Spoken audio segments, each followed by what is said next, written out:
Querida igreja, a paz do Senhor Jesus. Poder sentar por bondade.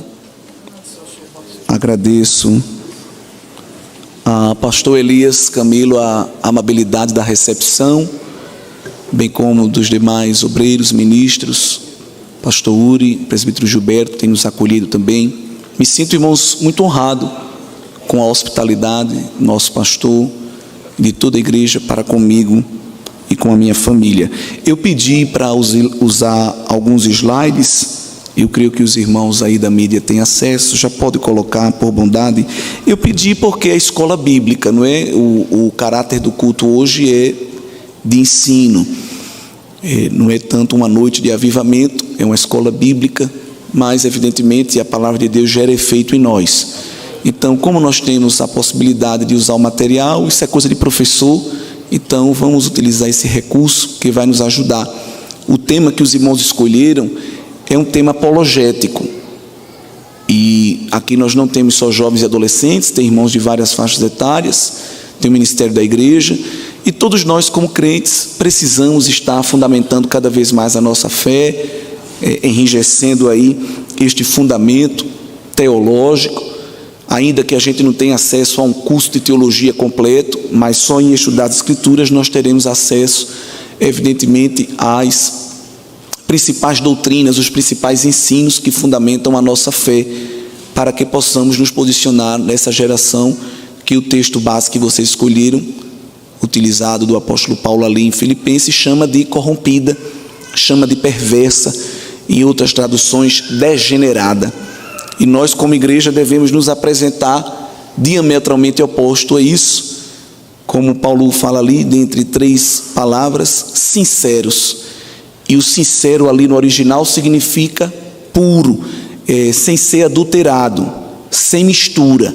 A mesma palavra para se referir a um vinho puro, a um leite puro, ou a um metal puro, sem liga, sem mistura com outros tipos de metais. Então, o cristão, ele tem que se apresentar nessa última hora da igreja aqui na terra, puro e sem mistura. E eu quero aplicar isso no tocante à nossa fé. Em que é que a gente crê? Porque a fé cristã pós-moderna, com o uso aí da mídia, dos canais sociais, de tanto tipo de coisa que as pessoas chamam de teologia, está mais para ideologias do que teologias, ela está cada vez mais adulterada, amalgamada com muita coisa que não presta. Então nós vamos ter irmãos que estão em nosso meio e que têm um credo, uma confissão de fé, que partilha princípios nossos, mas que insere aqui algumas tradições que não são bíblicas. Então nós devemos cada vez mais trazer à tona, explicitar o que é que realmente a gente crê, para que a gente use como um padrão verificador dessas outras palavras que vêm tentando entrar em nosso meio. O texto que o nosso querido irmão leu aqui, Paulo falando a Timóteo aqui na primeira carta, capítulo 4, orienta no verso 7 a rejeitar. E o verbo aqui fala de uma ação mesmo que não tem diplomacia. O que não presta no tocante ao ensino da palavra, aquilo que vem a desdizer, aquilo que vem negar a palavra de Deus, deve ser rejeitado. Não há atitude diplomática no reino dos céus, não devem ser feitas concessões. Então ele orienta a rejeitar fábulas profanas e de velhas. Outra versão fala de falatórios dos insensatos, porque é isso que muitas vezes o inimigo tem utilizado. Falatórios de tolos que têm aparência de piedade e que na verdade nem eles mesmos sabem aquilo que eles estão falando. Então, que Deus continue despertando a igreja para momentos como esse. É importante buscar a unção, o poder, a manifestação dos dons, mas precisamos lembrar que a nossa vida não se resume aos cultos congregacionais. Nós fomos chamados, cantamos aqui para lutar como soldados da fé. Judas apóstolo diz que nós devemos lutar ou batalhar pela fé que uma vez foi dada aos santos. E nós não lutamos com armas carnais. A nossa única arma de ataque é a espada do Espírito, que é a palavra de Deus. Que Deus nos ajude e continue iluminando os nossos corações. Mas vamos aí ao slide. Eu coloquei alguns desafios que nós encontramos neste momento. Poderia aqui fazer uma lista com mais de 20, mas há 3 correntes filosóficas que se tornaram correntes ideológicas e que em alguns lugares são posturas até de fé, são posturas religiosas: materialismo, o relativismo e o pós-modernismo. Os irmãos aqui já sabem o que significa, eu não estou aqui para ensinar, só para lembrar, mas a nossa sociedade é uma sociedade materialista, e quando nós falamos de materialismo, não é o apego ao consumismo, apego ao dinheiro, é muito maior do que isso, e eu quero falar do materialismo numa vertente que vem confrontar a nossa espiritualidade. Materialismo como corrente filosófica assentou as bases da ciência moderna e pós-moderna, nos ensinando que só existe aquilo que é palpável, aquilo que a gente toca, aquilo que a gente vê. Logo, o que a gente não vê, o que não pode ser colocado numa balança de precisão, no tubo de ensaio, o que não pode ser medido, esquadrinhado, não existe, deve ser jogado para o andar de cima da subjetividade, e evidentemente nós não devemos ter interesse nisso. Isso é um grave problema, porque a fé cristã não está baseada somente no que é palpável, no que é tangível. Se nós lermos Carta aos Hebreus, que é um texto lindo, um texto até poético, no capítulo 11, somos ensinados que a fé é o firme fundamento das coisas que se esperam e a prova das coisas que se não veem. Então, quando eu vou para a teologia, a filosofia materialista entra em ruínas, porque a fé cristã, a fé bíblica, ela transita também na esfera do imaterial, na esfera daquilo que não pode ser compartimentalizado num pote, porque é transcendente, e o nosso Deus é um Deus transcendente. Ele não pode ser confinado a propriedades temporais, porque Ele é eterno. Ele não pode ser confinado a propriedades materiais, porque Ele é espírito. Ele não pode ser confinado a propriedades energéticas, porque Ele mesmo é o nosso fôlego, é a nossa energia, é a nossa matriz de vida.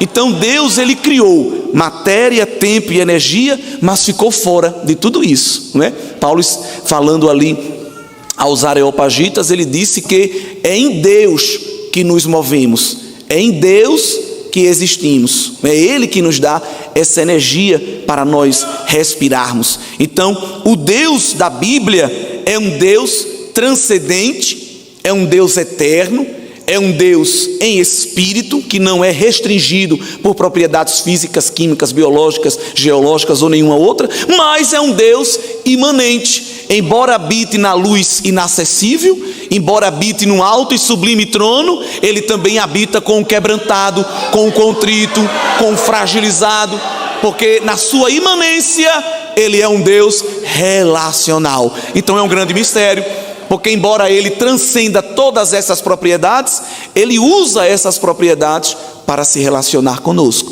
Então o materialismo tentou negar Deus, mas no final de tudo, a fé cristã não pode ser destruída pela corrente materialista, porque nós podemos observar evidentemente que o mundo espiritual, ele é muito maior do que isso que nós estamos vendo aqui. Cuidado para você não se tornar um crente materialista, não é? Um crente que é empírico, é aquele crente que diz: não, irmão, eu sou muito equilibrado, eu sou um crente que eu consigo colocar a minha fé bem assentada, né, no método científico, tem que passar pelo escrutínio da minha opinião para eu saber se é verdadeiro ou não. Cuidado, porque Tomé, ele queria uma fé empírica, ele tinha fé, mas a fé dele era empírica, era restrita a exames corporais. E Jesus deu a Tomé uma frase linda, uma das frases mais lindas do Novo Testamento, que ele disse: Tomé, tu viste e creste,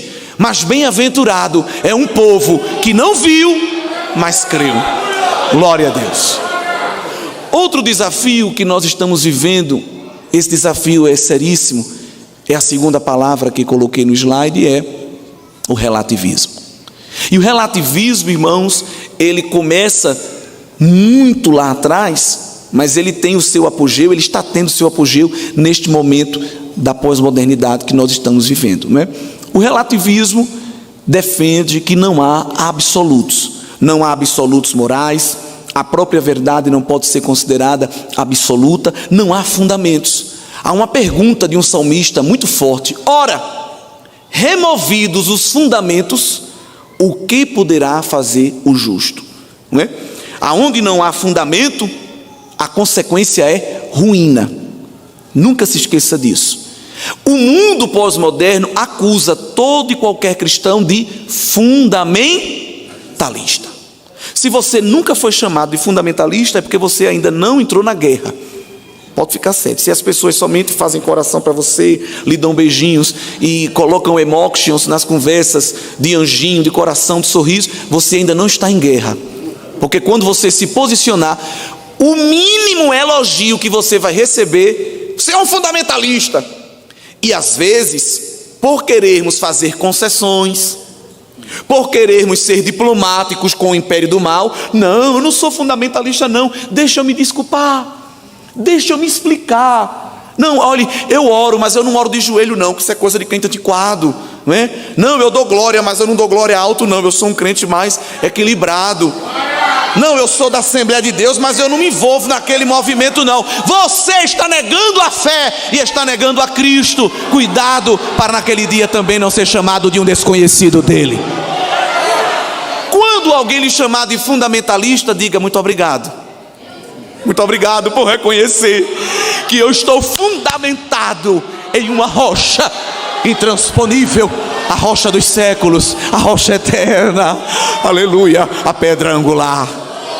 Nós somos fundamentalistas.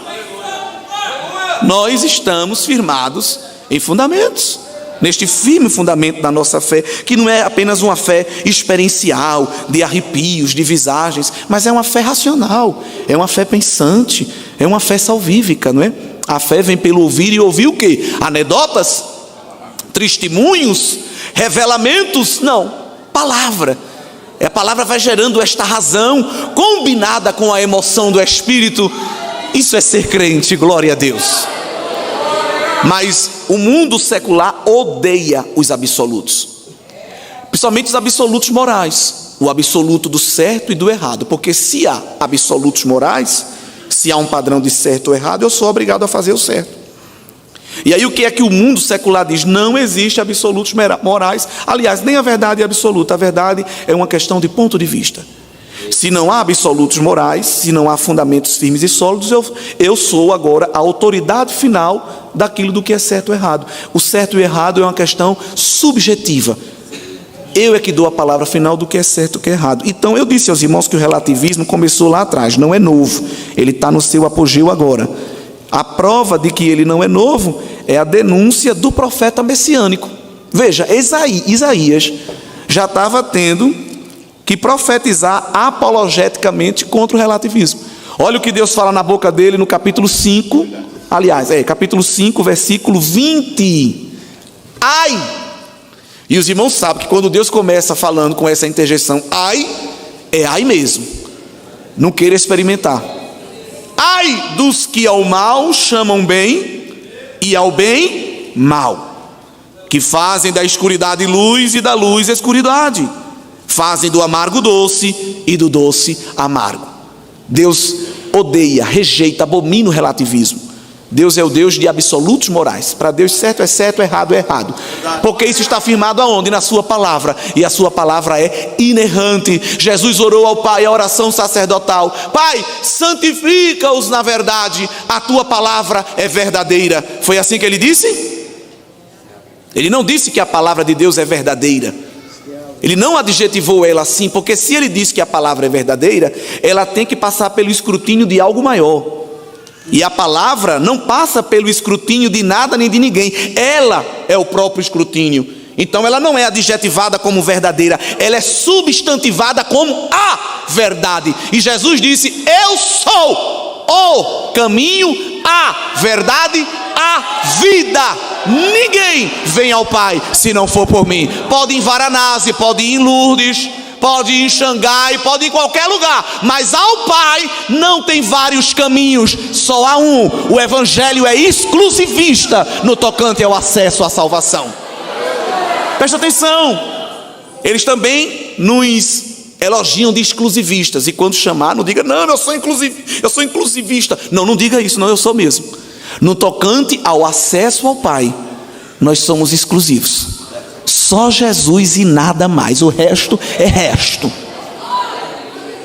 Cuidado para não virar um crente ecumênico, indo para culto de formatura de faculdade, sentando do lado de pessoas de vários credos, e não é verdade, todos os caminhos levam a Deus.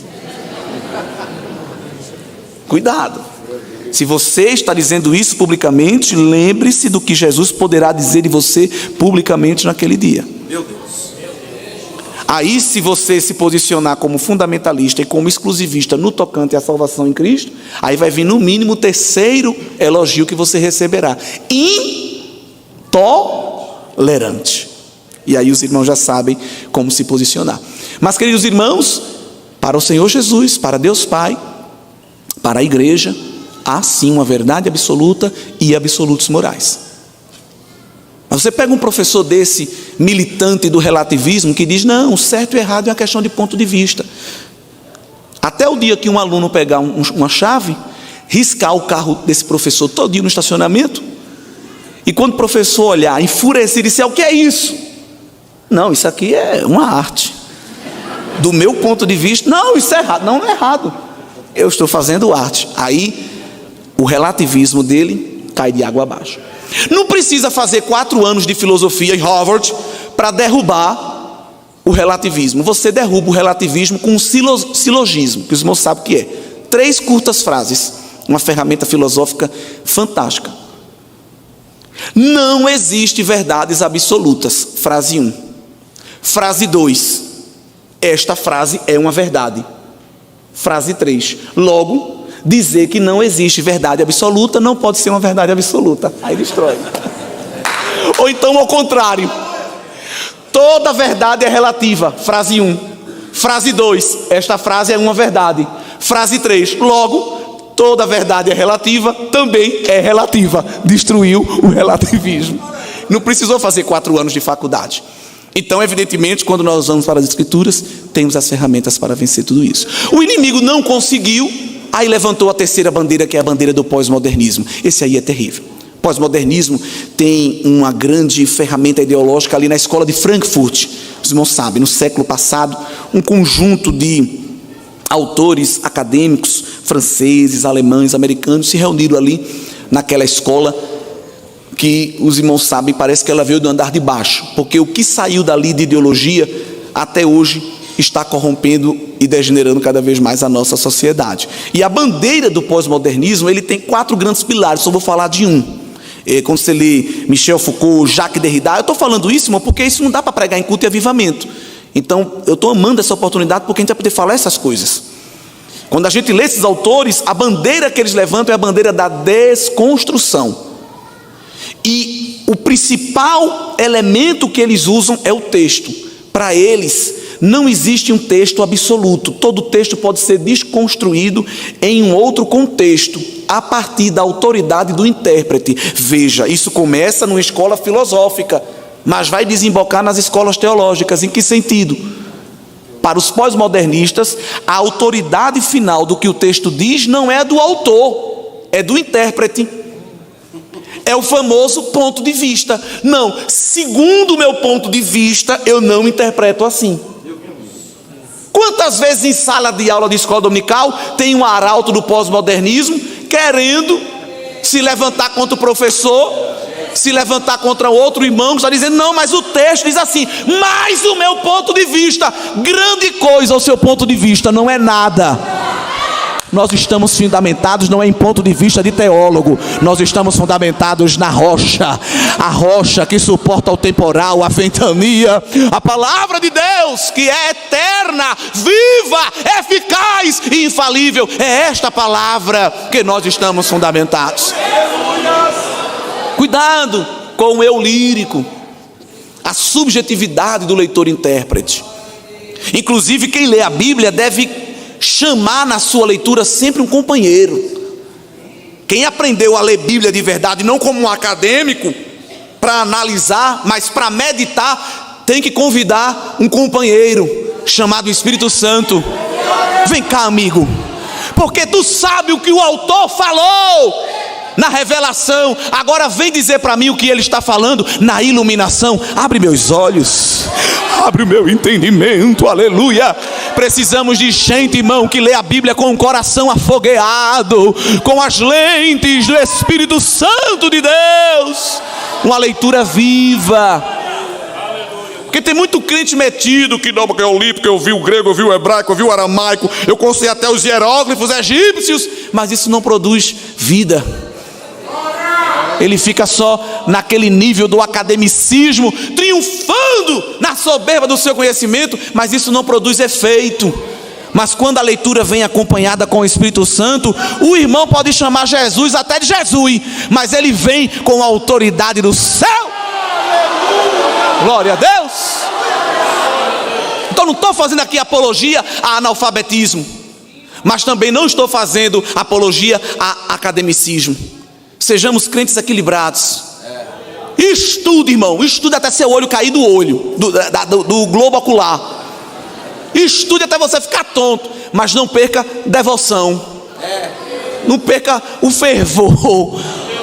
Porque de que adianta saber tanto original, e não ter mais a graça da leitura de quem está falando aqui, aleluia, e revelando os segredos e os mistérios que enciclopédia nenhuma tem, mas somente Ele. Louvado seja Deus. Vamos para o próximo slide. Irmãos, eita, dá para vocês lerem? Dá. Isso aqui eu queria falar. Eu estava lendo muita coisa esses dias para procurar referência, para não trazer só minha opinião. Essas fábulas profanas, essas ideologias, elas estão entrando na igreja. Vãs filosofias, muita coisa estranha. E o inimigo das nossas almas, ele é terrível. Quando ele não vence o povo de Deus pela pressão, ele vence pela sedução. É que tem que ter muito cuidado. Quando ele vem beligerante, quando ele vem ofensivo, é até melhor, porque você está vendo, ele está explícito. O perigo é quando ele vem sagaz, sutil, sorrateiro. É perigo. Por isso tem que ter discernimento, para perceber que ainda assim é ele. E ele percebe que a igreja despertou em grandes avivamentos e não ia mais engolir qualquer comida que ele lhe trouxesse. Então, o que foi que ele fez? Eu não vou negar as escrituras totalmente, eu vou negar parcialmente. Esse é o perigo da igreja do nosso tempo. Porque como o inimigo quis negar totalmente e viu que Deus tinha nas trincheiras da batalha da fé os seus soldados fiéis, disseram, não, a palavra de Deus é essa mesmo. Aí ele vem agora com a segunda corrente, não é a palavra de Deus, contém. Os irmãos sabem, nós estamos falando de uma teologia liberal, neo-ortodoxa, né, que diz, não, ela até tem a palavra de Deus, mas com ressalvas. E aí tem dois sociólogos que criaram uma pesquisa, visitando a juventude ali na virada do milênio, de várias igrejas americanas, com questionários, com entrevistas semi-estruturadas, para tentar discernir o que é que os jovens cristãos americanos criam, como é que eles viam Deus. E aí eles chegaram à conclusão desses 5 itens aí, que eles vão denominar de deísmo moralista terapêutico. Em que consiste o credo desta juventude da virada do milênio? E aquela juventude, aqueles adolescentes têm a minha faixa de idade hoje. Eles creem que existe um Deus que criou e governa o mundo e que observa a vida humana na terra. Eles também acreditam que esse Deus quer que as pessoas sejam boas, simpáticas, honestas umas com as outras, se relacionem bem, como ensina a Bíblia e a maioria das religiões do mundo. O principal objetivo da vida é ser feliz e sentir-se bem consigo mesmo. Não é necessário que Deus esteja particularmente envolvido na nossa vida, nem na de ninguém, exceto quando a gente precisa dele. para resolver um problema. E a maioria desses jovens crê que os bons vão para o céu quando morrem. Quando a gente lê de maneira inadvertida, apressada, este credo, está até bonito. Inclusive, não sei, talvez até alguém possa se identificar. É exatamente isso que eu creio, pastor. Meu medo é esse. É que alguém essa noite diga: que coisa linda, você conseguiu expressar em palavras o que eu sinto. Irmão, tu vai ter que se converter. Por isso que é bom escola bíblica, porque não dá para pregar isso em culto de avivamento. Então dá para a gente confrontar um pouco mais. Vamos tentar detectar nesse slide as principais areias movediças. Existe um Deus que criou e governa o mundo. Nós cremos que Deus é criador, mantenedor e sustentador.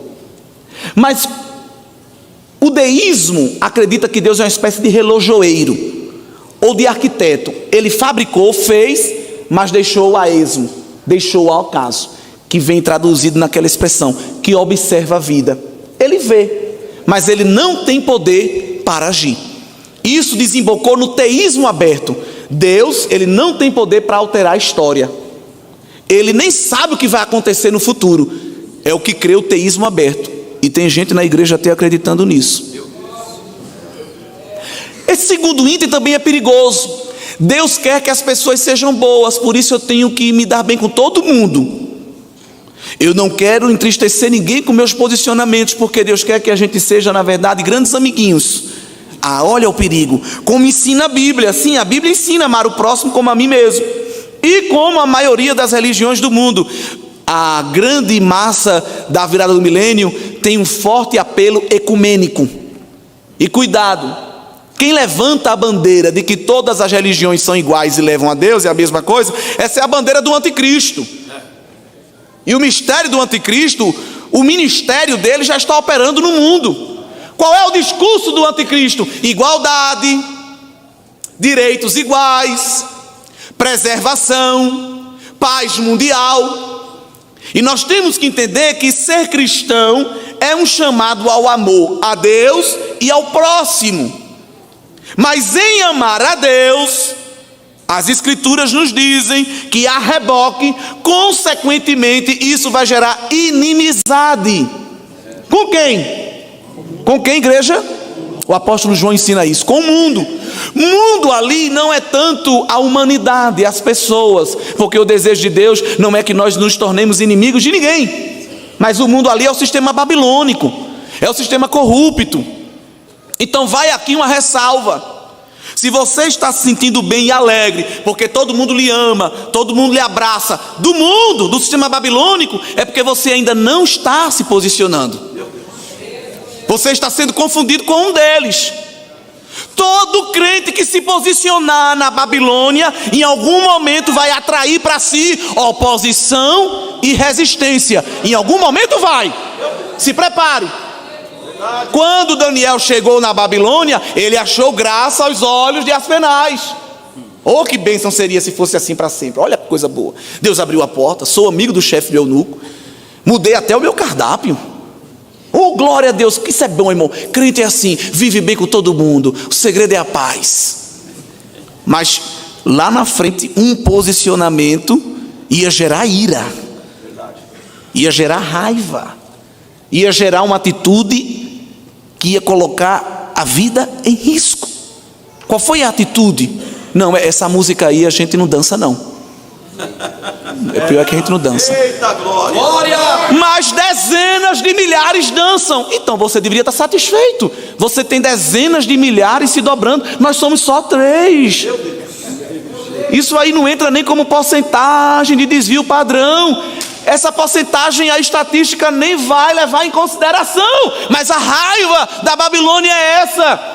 É porque o sistema babilônico já tomou esfera política, esferas financeiras, as mídias sociais, já tomou as instituições de ensino, já tomou tudo. Só tem uma frente de resistência que o império babilônico não conseguiu tomar, a saber, a coluna e a firmeza da verdade, que é a igreja do Senhor Jesus.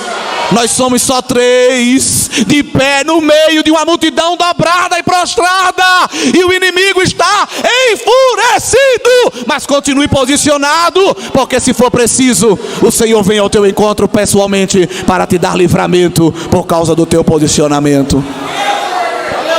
E se ele não quiser vir, a gente vira torrada de crente, mas a gente não dança música de Baal, a gente não dança música de Astarote, a gente não adora o Deus Marduk, aleluia. A gente não se dobra diante dos decretos de Nero. O nosso joelho só se dobra diante da majestade santa do Deus vivo, do Deus verdadeiro, que é o Deus da Bíblia.